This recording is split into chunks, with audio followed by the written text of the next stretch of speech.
Baik, para sahabat Kedaulatan Rakyat di mana saja, kita ketemu lagi dalam podcast Kedaulatan Rakyat, dan kali ini kita punya tamu yang luar biasa. Yang kita tahu beliau sangat concern terhadap UMKM sekarang perkembangannya. Baik, selamat siang, Bagus, Selamat Bukade. siang. Selamat siang, Pak. Kalau saya kenalkan dari yang cowok dulu ya, beliau adalah Pak Bagus Saloko Kusumatio. Dia adalah Branch Manager Mandiri Yogyakarta. Ya, makasih Pak Atas. Selamat Kemudian siang. yang cantik itu beliau adalah Ibu Karyasari Dewi, Karyasari Dewi, atau lebih nama popnya Ibu Kade. Nah, nama bankirnya Ibu Kade gitu, kira-kira gitu ya. Iya. Beliau adalah Micro Banking Cluster Manager. Jadi kita akan bincang-bincang bagaimana kaitannya, bagaimana sih sebenarnya Mandiri selama ini kita kenal sebagai bank yang sangat peduli terhadap UMKM, baik sisi teknologi, baik sisi permodalan dan seterusnya. Kita akan tanya dulu kepada Pak Bagus, bagaimana kira-kira sekarang perkembangannya untuk perkembangan UMKM? Iya. Pastinya dengan perkembangan UMKM saat ini ya, Pak Okto, ya dengan dukungan pemerintah dari tahun ke tahun itu selalu tumbuh secara signifikan. Ya, jadi diperkuat dengan pemerintah yang selalu memberikan insentif ya untuk bagaimana UMKM terus berkembang dengan tracknya. Ya contohnya di Jogja ini sudah hampir 450.000 UMKM yang hadir yang tepat khususnya untuk kita di perbankan, kita support begitu Pak. Ya, jadi kalau kita punya ya semacam asumsi itu se-Indonesia berapa sih UMKM ini? Mungkin lebih dari puluhan atau 15 jutaan kali ya Pak. Nanti mungkin data ini mungkin bisa diupdate ya Pak ya. Pastinya dengan perkembangan setiap tahun pelaku UMKM, apalagi dengan saat ini dengan disupport oleh perbankan khususnya di Bank Mandiri, itu memudahkan UMKM untuk bisa mengajukan support ya pembiayaan cukup dengan digitalisasi. Ya, jadi peran dari perbankan ini selain inklusi keuangan tadi, apabila ada support dari mereka yang membutuhkan, kami justru hadir ke mereka ya. Jadi tanpa pengajuan pembiayaan cukup dengan menggunakan digitalisasi tadi. Oke, Pak Bagus. Itu kita menarik kalau dalam pembicaraan berikutnya. Ya. Nah, mana mungkin kita ke Bukade ya. Mana sih penyaluran kredit untuk UMKM? Mana Mandiri melakukan itu? Oh iya, kebetulan salah satunya Mandiri kan salah satu bank BUMN Bapak. Ya, jadi kita juga ada pembiayaan untuk UMKM sampai dengan level 500 juta Bapak. Bahkan kita punya dua istilahnya supporting gitu ya, terkait dengan namanya pembiayaan itu pasti ada angsuran dan bunga Pak. Di mana satu itu ada subsidi Pak. Jadi kita ada juga salah satu penyalur untuk subsidi pemerintah terkait dengan pembiayaan buat UMKM yang sangat-sangat murah Pak. Dan kita Bank Mandiri sangat aktif untuk memberikan subsidi dalam hal ini adalah kredit modal kerja untuk teman-teman UMKM.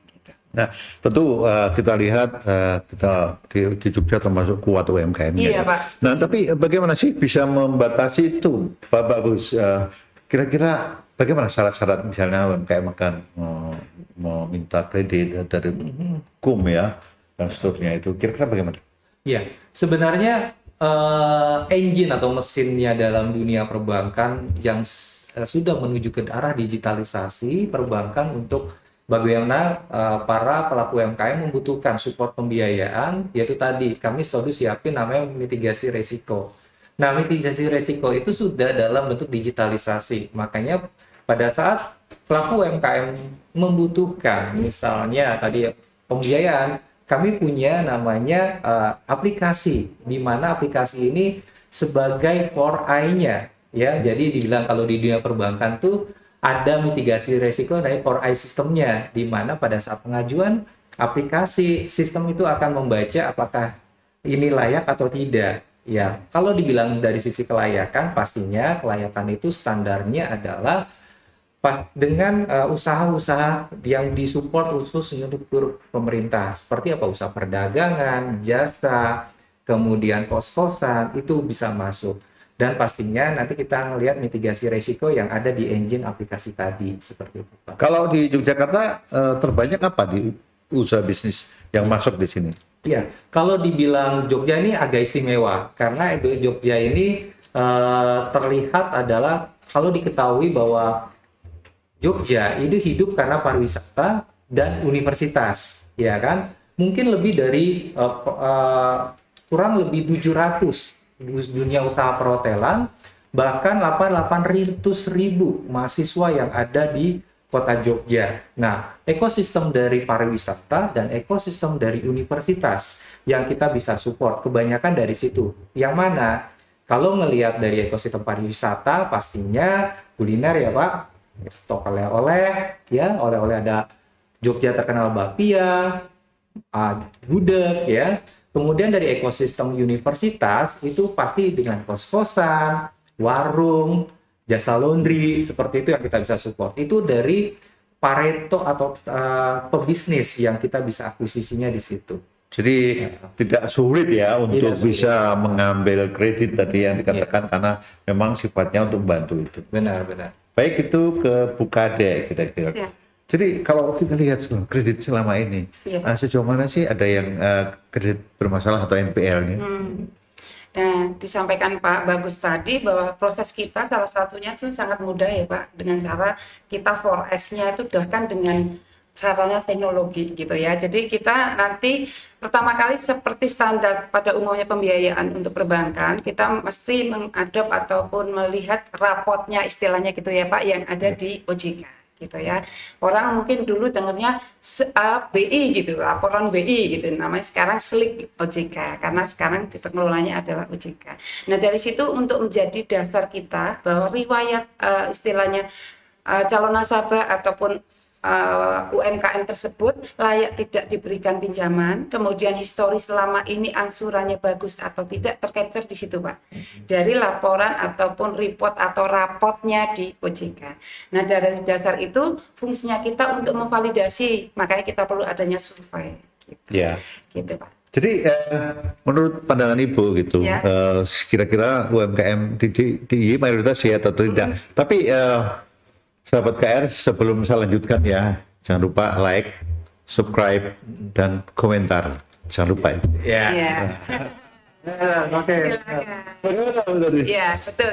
Jadi dari laporan SLIK OJK tadi sebagai dasar aja Pak, itu minimal aja nggih. Tapi yang berhak nanti kan kita lihat di lapangan kembali waktu saat survei gitu ya. Jadi nanti kita bisa tahu kenapa sih nasabah ataupun UMKM tersebut pernah misalnya gitu Pak, pernah mengalami keterlambatan pembayaran ataupun bahkan tidak sama sekali bayar yang berupa tadi Bapak bilang NPL atau non performance loans tadi.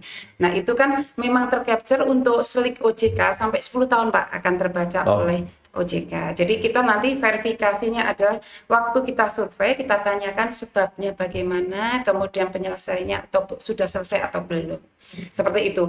Jadi selama ini yang boleh saya sampaikan Pak, selama kurang lebih saya kebetulan tugas di Jogja 3 tahun ini Pak, itu mengalami progres yang membaik. Artinya setelah pasca pandemi atau COVID, kita itu memang lumayan bangkitnya, boleh bilang terakhir Pak, Yogyakarta gitu ya. Jadi kita sampai juga tanda petik itu ditegur OJK, kenapa NPL atau non performing loan khususnya untuk mikro ataupun pedagang kecil di Yogyakarta sangat lama recovery gitu ya. Tadi disampaikan oleh Pak Bagus bahwa salah satu penyebabnya karena kita penggerak ekonominya di Yogyakarta adalah sektor pendidikan dan pariwisata Pak. Dan itulah yang menjadi istilahnya momok dan bikin ambruknya ekonomi Yogyakarta. Gitu ya. Jadi tempat lain mungkin sudah bangkit, tempat kita karena tahun ajaran baru masih sebagian daring, sebagian masih hybrid, ada yang sudah offline, jadi kan bertahap. Jadi seolah kita terlambat gitu. Jadi ada pemakluman atau relaksasi Pak. Walaupun itu rapotnya 10 tahun, kita ada relaksasi untuk tadi kalau subsidi dengan pemerintah, bahkan rapot yang dipersyaratkan adalah 6 bulan terakhir saja. Jadi sudah jauh ya Pak, COVID kita sudah 3 tahun yang lalu. Jadi artinya harusnya Bapak Ibu, teman-teman UMKM yang ada di Jogja jangan khawatir kalau karena keterbatasan non performing loan atau macetnya itu karena COVID sudah istilahnya diampunin Bapak Ibu gitu Pak. Jadi jangan samar ya Pak ya, 6 bulan terakhir kalau untuk kredit usaha rakyat. Iya, menarik kan. Jadi para UMKM di DIY silakan mempelajari hal-hal tersebut. Nah ini udah COVID udah jauh nih. Iya. Baik gitu. Jangan lupa kita saksikan untuk segmen berikutnya. Yang jelas tadi kita ketahui sejauh mana UMKM, kemudian sejauh mana NPL-nya dan bagaimana syarat-syaratnya. Tunggu berikut ini. Hidup terus mendorong kita bergerak maju. Penuhi berbagai ekspektasi. Kadang gentar mengejar semua hal. Saatnya fokus pada yang penting. Ubah cara pandang jadi lebih simpel.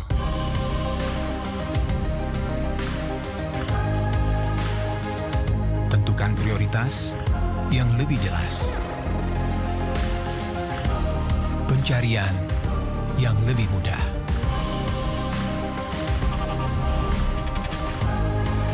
Tanpa halangan, hanya yang esensial. Semua mimpi bisa dicapai. Miliki kebebasan memilih.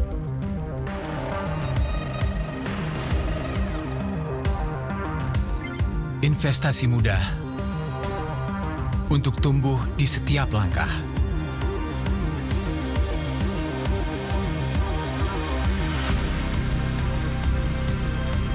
Transfer lintas dunia tanpa batas.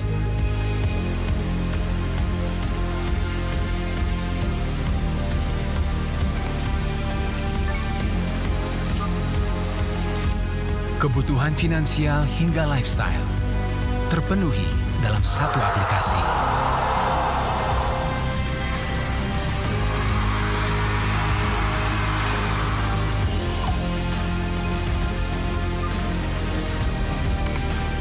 Dalam setiap transaksi, selalu ada reward menanti.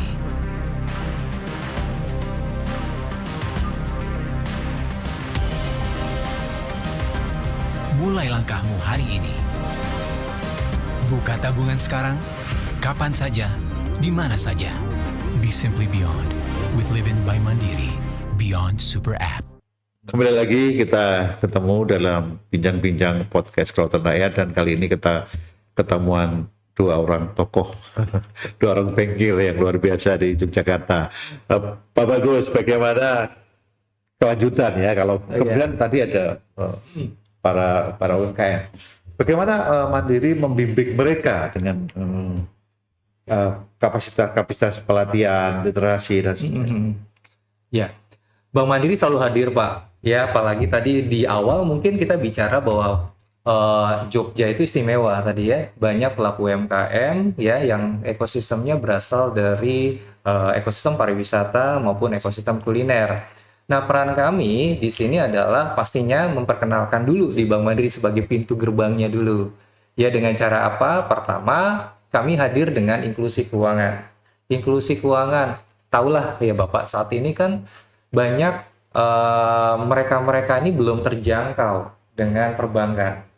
Ya Pak, ya bukan hanya Bank Mandiri aja. Jadi mereka dan mungkin kehadiran kita ini sesuatu yang baru bagi mereka untuk pelaku UMKM yang konvensional atau mungkin dulu-dulunya begini gitu kan.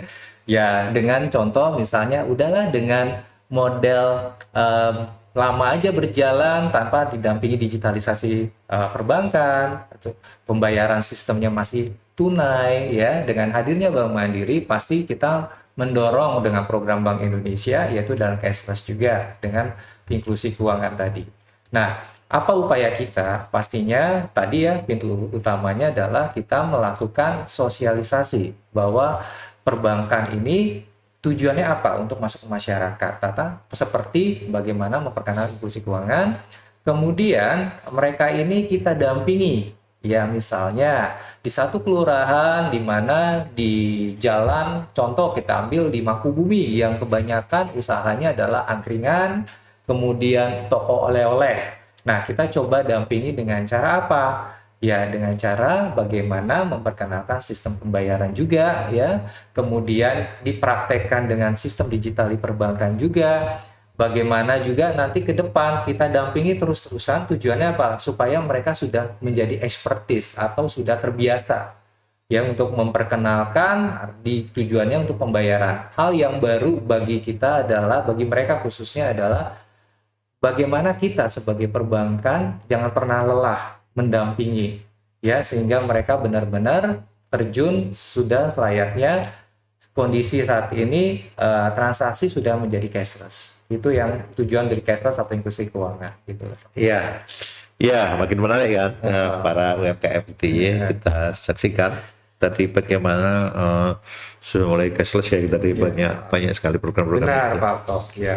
Ya baik, saya ke Bu Kade, kaitannya dengan kira-kira kalau untuk mendukung itu kan supaya UMKM lebih tumbuh gitu ya. Iya. Kita perlu promosi ya. Gitu. Sejauh mana sih Mandiri membantu mereka untuk promosi agar ya suasana menjadi lebih tadi terkondusif dengan setelah tadi kan sudah lama UMKM-nya.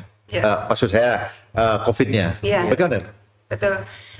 Di Mandiri kita tidak lepas dengan kita kerjasama stakeholder di wilayah ya Bapak Ibu. Kebetulan kalau Mandiri selalu dimintakan juga aktif sama Dinas UMKM dan Koperasi, kemudian Dinas Perdagangan Perindustrian, kemudian dari Dinas baik Pemprov maupun kabupaten-kabupaten yang ada di DIY, kan ada 6 kabupaten ya Bapak Ibu. Jadi bisa kita juga selalu diundang Pak kalau mereka istilahnya membina UMKM, baik itu dari sektor pertanian, peternakan, perindustrian, kemudian dari jasa, karena kita salah satunya adalah pariwisata.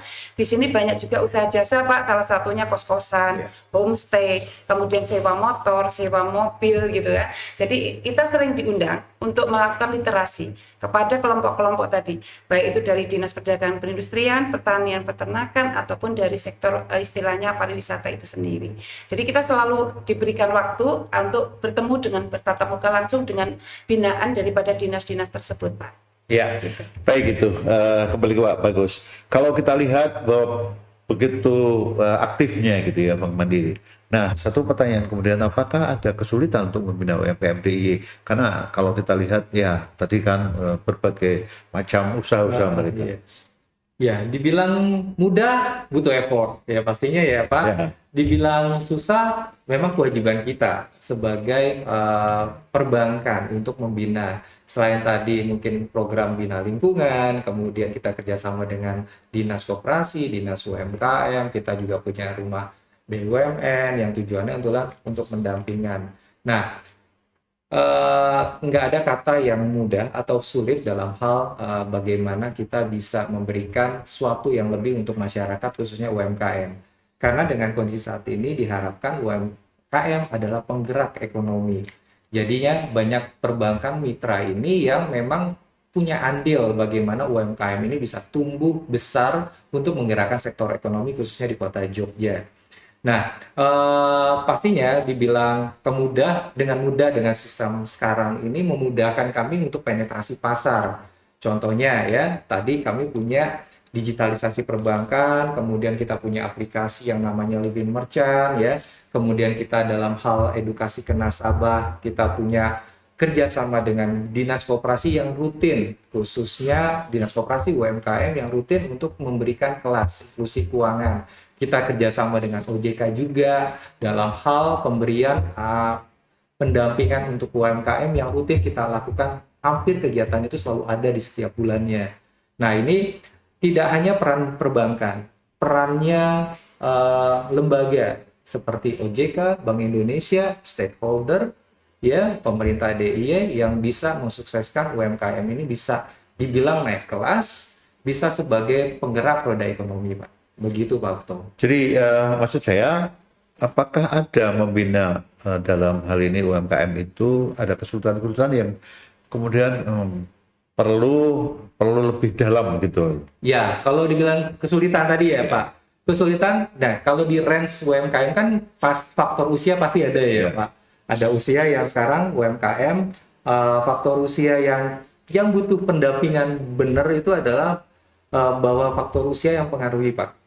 Ya, banyak pelaku UMKM ini yang mungkin usianya belum, mungkin dengan kondisi saat ini sudah nerimo, Pak. Ya, cukup nerima dengan kondisi saat ini gitu ya. Tapi kita edukasi, nyatanya bukan hanya sektor pembiayaan yang dia butuhkan, tapi kami punya network, bagaimana bahwa barang-barangnya dia, UMKM-nya dia bisa diperkenalkan seantero nasional, ya. Makanya contoh, ada salah satu pelaku UMKM di sini sudah dikenal ke nasional bahkan di luar negeri, Pak, dengan sistem aplikasi kami, Livin Suka. Ya, Livin Suka ini menghadirkan bahwa dengan pendampingan kita edukasi, ini loh dengan caranya memperkenalkan produk lokal yang global dengan memiliki Bank Mandiri nasabahnya hampir 23 juta nasabah Bank Mandiri senasional, bahkan di luar negeri. Kami punya Livin Suka, kami punya namanya Livin Around the World, di mana pelaku bisnis yang ada di luar negeri bisa mengakses Livin. Jadi produk UMKM yang ada di Jogja itu bisa dikenal juga. Nah, ini peran serta dari kami sebagai perbankan mengedukasi. Ya, memang effort ada, pasti lebih. Nyatanya upaya kami itu tadi bagaimana UMKM di global itu bisa, UMKM di Jogja ini bisa tumbuh pesat yang tidak hanya dikenal di lokal, tapi juga dikenal di global juga. Ya. Baik, Pak Bagus, tadi memang ada menarik ya, ada tantangan-tantangan itu. Lalu kalau kita kaitkan dengan kredit juga itu, sejauh mana sih tantangan-tantangan yang dihadapi untuk membina UMKM kaitannya dengan kredit? Ya. Jadi kalau kredit itu kan kalau untuk bank gimana caranya agar uang yang kita berikan kepada UMKM sifatnya produktif, Pak. Oh, iya. Tidak konsumtif. Ya. Nah, ini yang menjadi PR besar buat kami. Kenapa? Karena kita tidak pernah bisa mengawal si UMKM itu penggunaan uangnya. Kenapa tidak bisa mengawal? Karena kebanyakan di Jawa Tengah khususnya DIY dalam hal ini adalah UMKM di sini masih orientasinya adalah cash. Jadi uangnya fresh, Pak. Uang benar-benar uang fisik, uang gitu ya. Jadi kalau cashless lah istilahnya itu belum begitu familiar gitu ya. Artinya karena merasa bahwa selama ini uang cash aja saya bisa melihat laci saya uangnya berapa, udah seneng gitu kan. Nah, padahal kita sebagai perbankan tidak bisa menganalisa omset atau pendapatan daripada UMKM tersebut karena tidak ada pencatatannya, Pak. Jadi mereka mensewa HPP-nya berapa, kemudian biaya operasional berapa, gaji karyawan berapa, dijual berapa, marginnya berapa, sepinya kapan, ramenya kapan, untungnya berapa, tidak tercatat. Nah, ini yang menjadi salah satu PR besar buat kami perbankan untuk memberikan pembiayaan, Pak. Nah, itu karena tidak ada pencatatan yang rapi, kalaupun ada tidak konsisten. Sehingga kita perbankan untuk menganalisa keuangan pasti atau average-nya pun kesulitan gitu. Jadi risikonya kita mengangannya di situ, Pak. Kedua, Jogja tadi disampaikan Pak, istimewanya adalah orang sini itu nerimanya gede, Pak. Gitu ya. Iya, jadi merasa bahwa gini aja usaha saya bisa nyekolahin anak, kemudian saya bisa hidup layak. Keinginan majunya itu kurang. Jadi mereka seolah tidak punya target bahwa 3 bulan atau 1 tahun ke depan omset saya akan menjadi berapa atau laba saya harus meningkat berapa, itu tidak, masih kurang, Pak, ya, karena tingkat terimonya tadi gitu ya. Jadi buat perbankan juga, wah ini kalau saya kasih modal besar ataupun mau istilah kita tawarkan kredit banyak, kita jadi takut-takut karena dia nggak tahu untuk apa uang saya, Bu, karena saya sudah begini sudah cukup gitu kan. Jadi itu menjadi salah satu bahwa kita untuk memotivasi mereka untuk menaikkan sales volume-nya, kemudian menyadarkan bahwa Bu trennya baik atau tidak, karena tidak tercatat sudah tidak bisa kita buktikan gitu ya. Itu jadi satu PR kami sebagai perbankan karena analisa keuangannya tidak ada pencatatan yang rapi, kemudian targeting mereka sendiri kurang gitu ya, Pak, karena motivasinya tadi nerimonya lebih besar daripada keinginan untuk lebih istilahnya lebih maju usahanya. Walaupun boleh dibilang penggerak ekonomi terbesar saya sampaikan adalah orang dari luar ya di Yogyakarta. Jadi kalau teman-teman di Yogyakarta tidak bisa istilahnya memanage keuangan pendapatan secara bagus, tidak akan sadar bahwa usahanya lama-lama akan turun gitu. Ataupun apakah perlu usaha ini diteruskan atau menambah usaha lain, mencari income tambahannya, dia tidak sadar dan sadarnya terlambat itu tadi. Gitu, Pak. Baik, sahabat keluarga rakyat, kita tahu tadi begitu permasalahannya sudah cukup banyak gitu. Nah, bagaimana Mandiri menghadapi teknologi menghadapi situasi perkembangan teknologi sekarang, dan Mandiri sudah sangat luar biasa memanfaatkan teknologi yang sekarang itu, digitalisasi di perbankan. Nah, nanti pada segmen berikutnya kita akan ketahui bagaimana sih mengetahui teknologi apa yang digunakan. Tapi sebelum itu jangan lupa like, subscribe, dan komentar.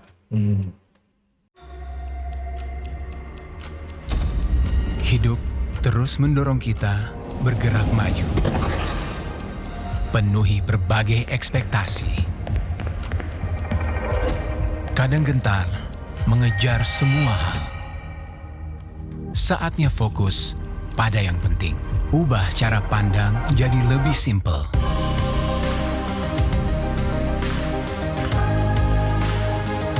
Tentukan prioritas yang lebih jelas. Pencarian yang lebih mudah.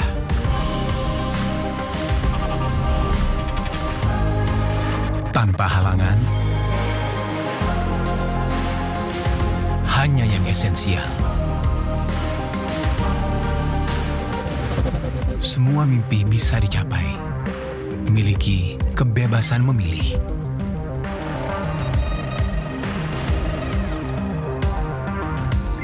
Investasi mudah untuk tumbuh di setiap langkah.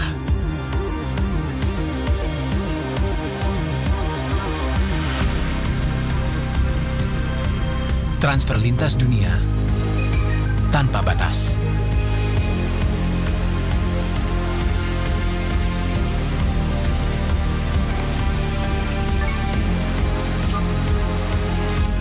Kebutuhan finansial hingga lifestyle terpenuhi dalam satu aplikasi.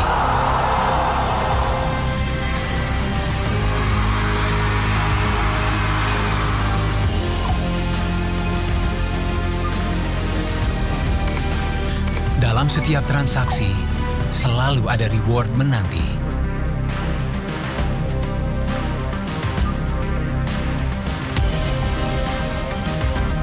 Mulai langkahmu hari ini. Buka tabungan sekarang, kapan saja, di mana saja. Be simply beyond with Livin by Mandiri, Beyond Super App. Baik, sahabat kedaulatan rakyat, ternyata Bank Mandiri ini sudah banyak memanfaatkan teknologi, dan para UMKM harus tahu ini karena ternyata teknologinya sudah sangat canggih, dan itu bisa menghemat biaya. Pasti biaya. hemat biaya. Teknologi, ya. Karena teknologi itu bisa menghemat biaya. Bagaimana Pak Bagus itu Iya. Mandiri memanfaatkan? Sebenarnya teknologi itu dibutuhkan ya dengan fase di mana COVID pada saat Iya. dulu beberapa tahun lalu Terakhir, ya. ya. Bagaimana era disruption teknologi itu benar-benar dirasakan pelaku bisnis termasuk perbankan. Jadi COVID itu membangun inovasi ya di era disruption Teknologi, ya, betul. ya. Yang terlihat yang paling kencang impact-nya adalah di perbankan, Pak Okto. Oh ya. Ya, pastinya ya. Yang biasanya kita mungkin datang ke bank, kalau nggak puas ketemu frontliner-nya, gitu kan. Sekarang ini udahlah kita transaksinya udah menggunakan di rumah aja udah cukup, ya kan. Setor di mana saja bisa, ya. Ada mesin-mesin cash recycle mesin, ada cash deposit mesin.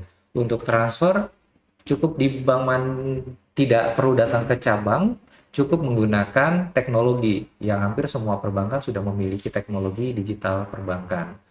Ya, kalau Mandiri hadir, ya salah satunya itu tadi bagaimana inovasi yang diawali dengan kejadian-kejadian masa lalu. Kami memiliki kekuatan digital yang untuk di segmen individual atau perorangan kami memiliki punya Livin ya untuk pelaku individu. Nah, Livin ini yang bertujuannya adalah itu tadi ya, mau transfer, ada yang mau beli pulsa, kita bangun tidur deh, activity kita sudah nempel dengan Livin Bank Mandiri.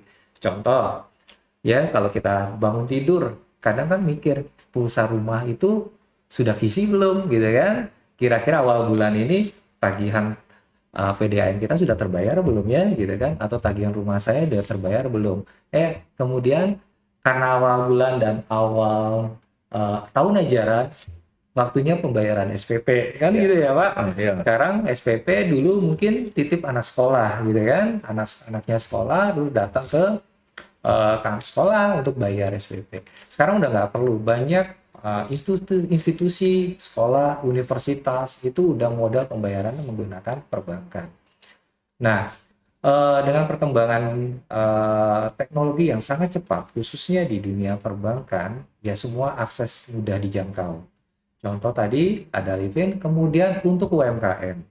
UMKM kita udah siapin namanya Livin Merchant ya. Livin Merchant ini untuk membantu para pelaku UMKM tadi mungkin di session sebelumnya, mereka ini masih konvensional, artinya dia nggak tahu tuh sekarang dia punya stok dagangnya berapa. Ya, kemudian contoh, saya buat contoh aja yang kita bilang. Contoh seorang tukang bakso. Tukang bakso mungkin pada awal buka gerobaknya ya, dia mungkin cuman menghitung jumlah pentol yang distorkan dari pemilik ke dia, katakanlah untuk 100 pentol. Ya, kemudian ada pembeli beli kurang lebih 20, ya 20. Mungkin dengan cara lama, misalnya yang sudah saya butuh nih ada 80 porsi. Kadang kalau dengan model konvensional kan dia nggak tahu kira-kira cukup nggak ya stok bakso saya untuk bisa menjual 80 tadi secara sekaligus. Tetapi dengan cara pencatatan Livin Merchant, dia bisa menggunakan teknologi layaknya minimarket yang sudah canggih. Dia punya sistem stok yang semua tercapture, terintegrasi itu di Livin Merchant Bank Mandiri. Bahkan bisa mengolah uangnya. Hari ini dia dapat uang masuknya berapa dari penjualan 100 porsi baksonya. Itu akan tertera di situ. Dan tidak harus menggunakan sistem cashless, tapi bisa dengan Livin Merchant menggunakan cash juga. Gitu lah. Semua hadir ada di Livin Merchant Bank Mandiri. Gitu Pak untuk individual. Bahkan untuk yang perusahaan sudah ada namanya Kopra. Nah, Kopra ini lebih spesifik dan lebih customized, khususnya untuk perusahaan-perusahaan yang membutuhkan contoh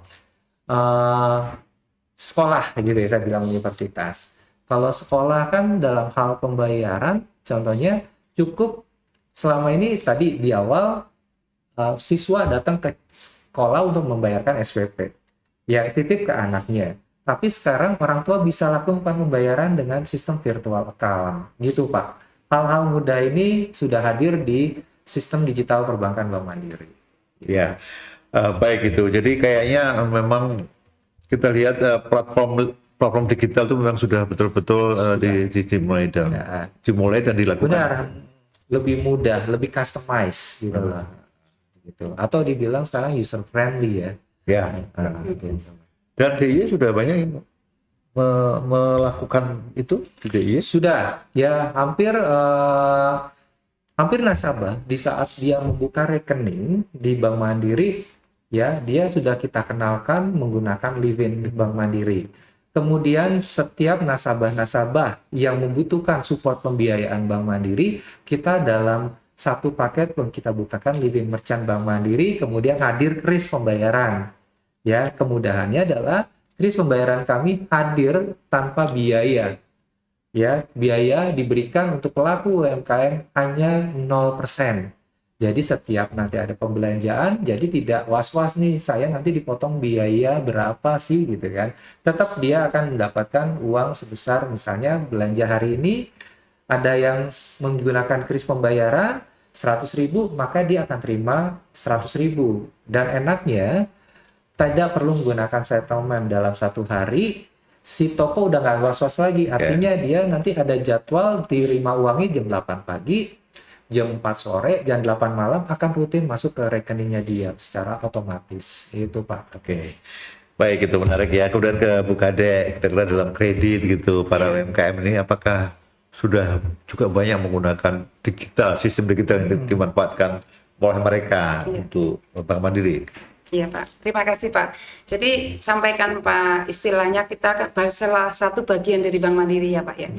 Sementara BUMN itu sendiri juga sangat komit dengan pemerintah untuk penyaluran tadi subsidi bunga tadi yang kita sebut rakyat itu taunya kur apa itu kur ya, kredit usaha rakyat. Nah, proses kreditnya pun karena sifatnya banyak relaksasi dan bantuan dari pemerintah sangat support tadi, kita pun mempercepat prosesnya, Pak. Salah satu gimana cara proses cepat untuk pembiayaan kredit kepada UMKM adalah menggunakan aplikasi di handphone masing-masing marketing kami. Jadi begitu kita prospek ataupun mendatangi UMKM yang berkenan ataupun kita hubungin istilahnya welcome gitu Pak, kita bisa langsung melakukan interview. Apabila yang bersangkutan setuju, langsung diproses proses kreditnya saat itu juga di lokasi yang bersangkutan. Ya, Gitu. jadi langsung ya bisa lebih cepat dari cepat itu ya. Ya, jadi dari interview kalau apabila berminat kita tawarkan dan kita menggali ada kebutuhan untuk pembiayaan, kita bisa lakukan saat itu juga proses pengajuan kreditnya. Jadi tidak perlu menunggu lagi Pak. Jadi saat itu juga kita mintakan untuk nasabah atau calon nasabah baru kami untuk menginput di aplikasi yang dibawa oleh teman-teman marketing kami. Jadi apabila mereka menginputnya dengan benar, akan muncul lagi yang tadi namanya slip OJK. Saat itu juga, di hari itu juga, jadi kita bisa langsung step analisa keuangan dan sebagainya. Bahkan kalau memang istilahnya datanya lengkap yang dibawa, misalnya pasangannya juga ada di situ, kemudian buku nikah dia punya soft copy-nya, diupload semua lengkap, bisa hari yang sama atau SLA kita 2-3 hari cair, Pak. Jadi sangat-sangat mudah, Pak. Iya, jadi betul-betul mempermudah ya. Iya, betul, Pak. Nah, dari sekian ini yang sudah memanfaatkan gitu loh. Maksud saya dari UMKM yang memanfaatkan, apalagi akhir-akhir ini, apakah ya pada situasi ini apa kredit meningkat juga? Kalau kita sampaikan untuk ini kan udah masuk semester pertama ya Pak di tahun 2025 ya, boleh dibilang begitu. Kita mengalami awal tahun percepatan terasa Pak. Jadi pasca pandemi yang katanya normal itu terasa. Tapi perlambatannya justru di menjelang akhir semester. Jadi setelah pasca lebaran, kemudian ini setelah mohon maaf ya Iran, terus Ukraina semakin menggila, terus juga memang kalau di Yogyakarta ada istilah mulai masuk nih Pak bulan-bulan suro. Nah ini mengalami perlambatan nih Pak ya 2 bulan terakhir ini. Kalau awal tahun kita kayak optimis sekali di tahun 2025 gitu ya. Tapi ternyata 2 bulan terakhir ini ya karena memang secara makronya dunianya seperti itu. Kemudian kita ada mitos juga di Jawa khususnya ya Pak dengan istilah suro tadi. Kita merasakan di bulan-bulan 2 bulan ataupun 1 bulan terakhir mengalami perlambatan Pak. Tapi kita tetap komitmen bahwa kita meyakini bahwa setiap kebutuhan harus kita ciptakan dengan tadi bahwa kita itu adalah tempat tujuan wisata. Kemudian kita juga edukasi luar biasa di Yogyakarta adalah salah satu pilihan orang untuk kuliah istilahnya gitu ya. Jadi kita sangat optimis bahwa ekonominya akan tetap tumbuh walaupun pada 2 bulan terakhir ini secara istilahnya market untuk pemberian kredit itu mengalami penurunan atau istilah pertumbuhannya minus Pak. Gitu. Tapi alhamdulillah Mandiri masih surplus Pak, jadi walaupun secara makronya itu minus, tapi kita itu anomali Pak, kita masih tumbuh gitu ya, mikronya kita tuh masih tumbuh kurang lebih di 4-5% gitu. Ya, baik sahabat Kelautan Rakyat, menarik kan teknologi dan kalian jangan ketinggalan soal ini ya. Terus pantau terus dipantau apa yang produk-produk Mandiri ini menarik. Baik itu sebelum mengakhiri dialog ini gitu, silakan Pak Bagus memberikan closing statement. Iya, makasih Pak Okto. Ya, jadi sekarang itu dibilang mengenai bagaimana upaya kita dalam hal memperkenalkan sistem Bank Mandiri ya. Sistem perbankan ya, jadi kami sudah memiliki salah satunya adalah yang belum tersampaikan agen mandiri Pak. Agen mandiri itu memberikan peluang bisnis buat pelaku UMKM untuk bisa selain menjalankan usahanya bisa juga mendapatkan penghasilan dengan bagaimana tadi untuk menyampaikan perbankan di remote area. Di remote area, makanya kami siapin agen-agen mandiri, yaitu tadi supaya dikenal oleh semua inklusi perbankan, bisa mengenal di masyarakat pada umumnya, khususnya di daerah-daerah yang jauh banget dari kota, ya dari kota, seperti itu Pak. Ya, berikutnya Mungkin Bu Kade bisa memberikan satu closing statement kaitan dengan kredit dan penggunaan teknologi sekarang. Terima kasih. Silakan Bapak Ibu UMKM di Yogyakarta jangan takut gitu untuk mengembangkan usaha. Walaupun tadi saya sampaikan 2 bulan terakhir mengalami perlambatan ya Bapak ya, tapi kita Bank Mandiri sangat memilih dan mendukung UMKM untuk lebih maju, sehingga dengan salah satunya adalah kita membantu UMKM terpilih untuk kita ajak konten kreator Pak untuk mereview usaha Bapak Ibu yang terpilih dari debitur atau nasabah Bank Mandiri, direview. Apabila mereka reviewnya positif, harapan kami adalah nanti omsetnya akan naik. Sehingga Bapak Ibu tidak takut lagi nih untuk minta terkait dengan perlambatan ekonomi dengan cara tetap mengajukan pinjaman berupa modal kerja atau investasi. Karena ada review, sehingga harapan kami omset Bapak Ibu tidak mengalami perlambatan. Demikian, jadi saya harapkan mari subsidi pemerintah dipakai Bapak Ibu untuk meningkatkan taraf hidup dan masyarakat di Yogyakarta pada khususnya, terutama untuk teman-teman UMKM penggerak ekonomi keluarga dan masyarakat. Iya, baik, itu luar biasa tadi para UMKM. Jangan lupa tadi manfaatkan tadi fasilitas-fasilitas itu untuk semakin meningkatkan, ya selain tadi naik kelas, kita juga meningkatkan tadi sudah diajarin oleh Pak Bagus ya. Agen Merchant, agen Mandiri. Baik gitu, dan sebelum kita akhiri jangan lupa ya like, komentar dan subscribe. Baik, selamat siang. Terima kasih. Ya. Titin. Begitu ya tadi ya.